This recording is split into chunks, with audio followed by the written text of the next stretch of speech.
Hello అండి, నా పేరు డాక్టర్ కారెడ్డి శ్రీధర్ రెడ్డి. నేను general laparoscopic surgeon and stapler స్పెషలిస్ట్ని. నేను treatment range hospital road number 4 KPHB colony హైదరాబాద్లో అవైలబుల్గా ఉంటాను. అయితే ఈరోజు చూసుకుంటే చాలామంది మగవారిలో ఉండే అంగం యొక్క ఇష్యూస్ ఈ మధ్యన చాలా పెరిగిపోయినాయి. నేను చూసే ఓపీలో 50% పేషెంట్స్, నాకు వచ్చే పేషెంట్స్ అంగం యొక్క ముందరున్న చర్మం ఇష్యూస్ తోటే వస్తున్నారు.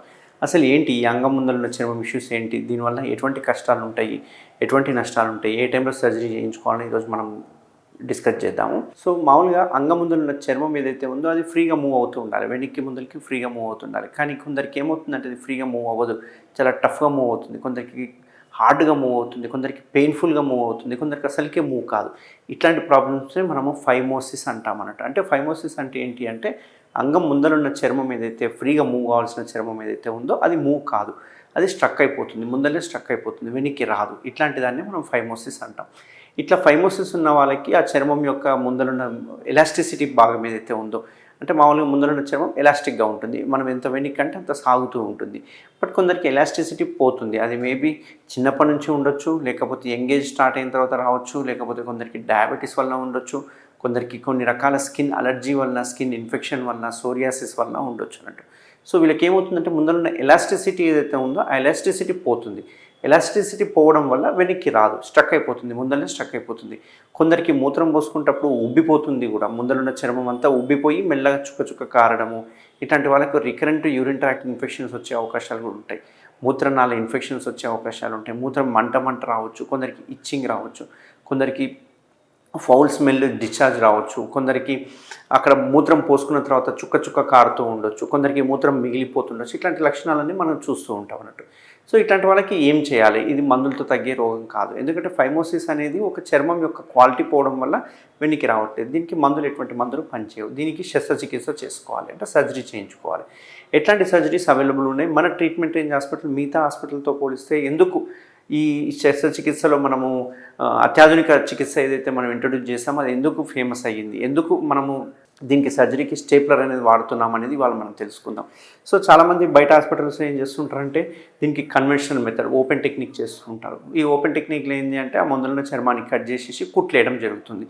ఈ కుట్లేయడం వల్ల ఏమవుతుందంటే అక్కడ జిగ్జాగ్గా కుట్లు పడడము, కాస్మెటిక్గా అంత రిజల్ట్స్ రాకపోవడము, and very painful procedure, and 10-15 రోజులు బెడ్ రెస్ట్ ఉండాలి, మళ్ళీ కుట్లు తీపించుకోనికి డాక్టర్ దగ్గరికి వెళ్ళాలి, డైలీ డ్రెస్సింగ్ చేయించుకోవాలి, అక్కడి నుంచి చీము నీళ్ళ లాంటి ద్రవం కారుతూ ఉంటుంది. బట్ మనం చేసే టెక్నాలజీ ఏదైతే ఉందో స్టేప్లర్ మెథడ్. ఈ స్టేప్లర్ అనే మెథడ్ ద్వారా ఏమవుతుందంటే ఇది స్టేప్లర్ అన్నట్టు. ఇది బ్రాండ్ పేరు కేఎస్ఆర్, ఈ సర్జరీ పేరు కేఎస్ఆర్ స్టేప్లర్ సర్కంసిషన్ సర్జరీ అంటాం. సో ఈ కేఎస్ఆర్ స్టేప్లర్లో ఏమవుతుందంటే ఆ ముందరున్న చర్మాన్ని ఎటువంటి కోత పద్ధతి లేకుండా కట్ చేయడం జరుగుతుంది. కట్ చేసి అక్కడ ఆటోమేటిక్గా పిన్స్ పడుతూ ఉంటాయి అన్నట్టు. సో దీనిలో అడ్వాంటేజ్ ఏంటి అంటే కాస్మెటిక్గా 100కి 100% రిజల్ట్స్ వస్తుంది. ఒక లైన్, ఒక జిగ్జాగ్గా ఫామ్ కాకుండా ఒక చిన్న సన్నటి లైన్ లాగా ఫామ్ అవుతుంది. అంతేకాకుండా వెనక్కి చేయడం అనేది పాసిబుల్ అవుతుంది. మామూలుగా ఓపెన్ సర్జరీలో వెనక్కి చేయడం పాసిబుల్ కాదు. ఆ గ్లాన్స్ అంటే ఆ అంగం యొక్క ముందల భాగానికి కుట్లేస్తారు, బట్ ఇది మనం వెనక్కి కుట్లేయడానికి అవకాశం ఉంటుంది, అంటే వెనక్కి పిన్స్ చేయడం అనేది పాసిబుల్ అవుతుంది. అండ్ మూడవది ఎటువంటి పెయిన్ ఉండదు, ఎటువంటి వాపు ఉండదు, ఎటువంటి డ్రెస్సింగ్స్ అవసరం లేదు, ఎటువంటి పస్తులు ఉండడం కానీ లేకపోతే పథ్యం చేయడం కానీ ఆ ఫుడ్ ఈ ఫుడ్ తినకపోవడం ఇట్లాంటివి ఏమీ ఉండవు, అది ఆటోమేటిక్గా హీల్ అయిపోతుంది. ఎటువంటి డ్రెస్సింగ్స్ అవసరం లేదు, ఎటువంటి పెయిన్ ఉండదు, ఎటువంటి ఎడిమా ఉండదు. ఇది ఎంత సింపుల్ ప్రొసీజర్ అంటే జస్ట్ 5 minutesలో సర్జరీ అయిపోతుంది, వితిన్ హాఫ్ అన్ అవర్లో పేషెంట్ని డిశ్చార్జ్ చేయడం జరుగుతుంది అన్నట్టు. సో ఇందులో అడ్వాంటేజ్, ఇంకా మోస్ట్ అడ్వాంటేజ్ ఏంది ఓపెన్కి ఈ స్టేప్లర్కి మోస్ట్ అడ్వాంటేజ్ ఏంది అంటే స్టేప్లర్ ఎంత స్కిన్ కట్ చేయాలనేది అదే డిసైడ్ చేస్తుంది. కానీ ఓపెన్ టెక్నిక్లో ఒక డాక్టర్గా మనం మన సిజర్తో కట్ చేస్తాం, సో ఎక్కువ తక్కువ అయ్యే అవకాశాలు ఉంటాయి. బట్ స్టేప్లర్ మెథడ్లో ఎంతైతే స్కిన్ కట్ చేయాలో అంతే స్కిన్ కట్ అవుతుంది. దీనివల్ల రేపు ఎరెక్షన్స్కి స్కిన్ తక్కువ పడుతుందేమో, లేకుంటే ఎక్కువ కట్ చేసినామేమో అని బాధపడాల్సిన అవసరం లేదు, తక్కువ కట్ చేసినామని బాధపడాల్సిన అవసరం కూడా లేదు, ఎందుకంటే తక్కువ కట్ చేయడం వల్ల మళ్ళీ ఫైమోసిస్ ఫామ్ అవుతుంది.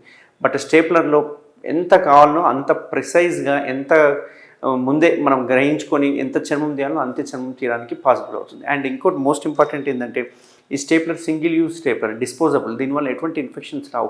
ఒక పేషెంట్కి ఒకటే స్టేప్లర్ వాడతాం. ఇది యూజువల్గా 30 సైజు, అడల్ట్కి మనం 26, 30, 32, 34 అనే 4 రకాల సైజులు ఉంటాయి. ఆ 4 రకాల సైజులు యూజ్ చేస్తూ ఉంటాం. సో ఎవరికైనా నేను చెప్పిన ఈ సిమ్టమ్స్ కనుక ఉంటే తప్పకుండా నేను ట్రీట్మెంట్ రేంజ్ హాస్పిటల్ అవైలబుల్గా ఉంటాను. ఖచ్చితంగా దీనికి మనము స్టేప్లర్ సర్కంసిషన్ చేయడం వల్ల దీన్ని కంప్లీట్గా నివారించవచ్చు. Thank you very much. Thank you Sridhar Reddy sir. Thank you doctor Sridhar Reddy sir.